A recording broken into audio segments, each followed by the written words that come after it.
নতুন সরকার বলবে পুরাতন সরকারের দোষ, পুরাতন সরকারের দায় এড়িয়ে যাবে। কিন্তু কথা হচ্ছে সরকার পরিবর্তন হয়, জনপতি পরিবর্তন হয়, আমলা তো আর অ্যাডমিনিস্ট্রেশন তো পরিবর্তন হয় না। আর কতক্ষণ হতে হবে মৃত্যু এরকম পুড়ে মরবে? কারা বিদেশি নাগরিক ছিল, তারা পর্যটক হিসাবে এসেছিল কলকাতাতে, আর তারাপীঠে মন্দিরে যারা এসেছিলেন ওখানে তারা ম্যাক্সিমাম মেঘালয়, তারাও ঘুরতে এসেছিলেন বা তীর্থে এসেছিলেন। এই যে দুরবস্থা কেন? ফায়ার ব্রিগেড যে আছে স্টেশনের ঢিলছুড়া দূরত্বে ঘটনাটা ঘটেছে।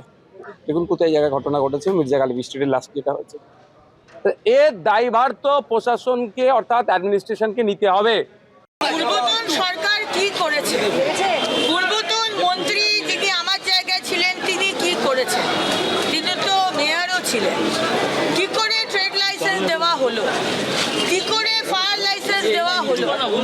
কি করে এইসব জায়গাতে এই রকম বিল্ডিং আরো আছে?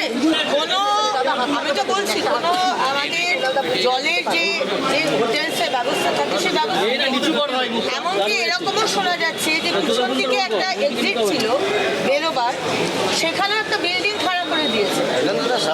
আজকে যে তারকেশ্বরে যে হোটেলে আগুন লাগলো, প্রত্যেকটা এক্সিট খুব সুন্দর এক্সিট ছিল, কিন্তু সেখানে কোলাপসিবল গেট লাগিয়ে তালা লাগিয়ে দিয়েছে, নয়তো প্লাইউড লাগিয়ে দিয়েছে। এই যে এগুলো পলিটিক্স, এটা হচ্ছে পলিটিক্স। আমি কিন্তু যখন আমৃতে অতগুলো মানুষ মারা গেল আমরা রেস্কিউ করেছি, তার ব্যবস্থা করেছি, কিন্তু আমরা কারোর ওপর দায় ফায়ে চাপাইনি। তার আগে স্টিফেন কোর্টে আমরা যখন অপোজিশনে ছিলাম অতগুলো লোক মারা গেল, হোটেলে মারা গেছে, দিল্লির হোটেলেও তো মারা গেছে। এটা একটা অল ইন্ডিয়া বেসে একটা এসবই থাকা উচিত। আবার এক বছর বাদে ধরুন আজকে 2 মাস হয়েছে ইলেকশনের জন্য আমরা কেউ কাজ করিনি, সবাই 2 মাস 3 মাস, আবার এই 3 মাস সরকার নেই, তো 6 মাস অলরেডি হয়ে গেছে। উনি এত দৌড়দৌড়ি করেন, এই হোটেলগুলোয় ঘুরতে পারতেন। তো সেটা বলা আমার উদ্দেশ্য নয়, কারণ কারোর পক্ষে এটা সম্ভব নয়। আর ট্রেড লাইসেন্স এখন অনলাইনে যে কেউ ট্রেড লাইসেন্স পেতে পারে। ট্রেড লাইসেন্স পাওয়া মানেই যে তার ইলিগাল করার অধিকার এসে গেল তা নয়। কিন্তু সুতরাং এই দোষ চাপানো নিয়ে মানুষের জীবন বাঁচানো যাবে না। প্রথম কথা, যারা মারা গিয়েছেন তাদের পরিবার পরিজন, তাদের প্রতি সমবেদনা, তাদের প্রতি পরিপূর্ণ সম্মান।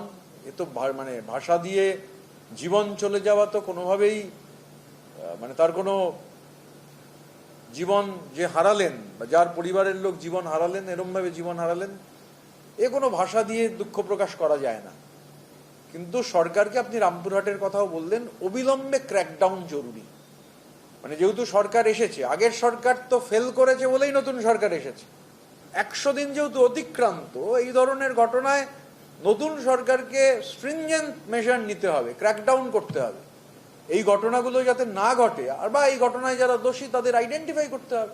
এবিপি আনন্দ, এগিয়ে থাকে, এগিয়ে রাখে।